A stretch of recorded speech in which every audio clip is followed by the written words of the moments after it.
Bosta voluntiera qed jagħtu daqqatin issa biex jinħadmu maskri tad-drapp għal poplu Malti u Awċi. Dan sabiex il-komunitajiet iżommu ruhom siguri matul il-pandemija tal-COVID-19.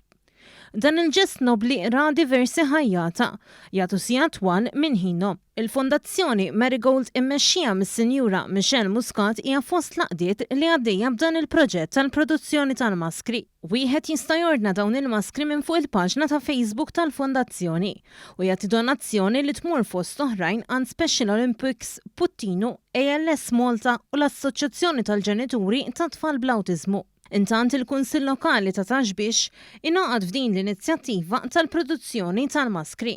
Is-Sindku ta' Xbiex Max Zammit tenna li s-saħħa tar-residenti dejjem kienet fuq quddiem tal-prijoritajiet tal-Kunsill. U għaldaqstant qed iqasmu dawn il-maskri u visors b'xejn. L-iskop huwa mhux biss li nħarsu lejn is-saħħa tar-residenti tagħna, iżda wkoll ngħinu l-Fondazzjoni Marigold li tant tagħmel xogħol ma' nies fil-bżonn.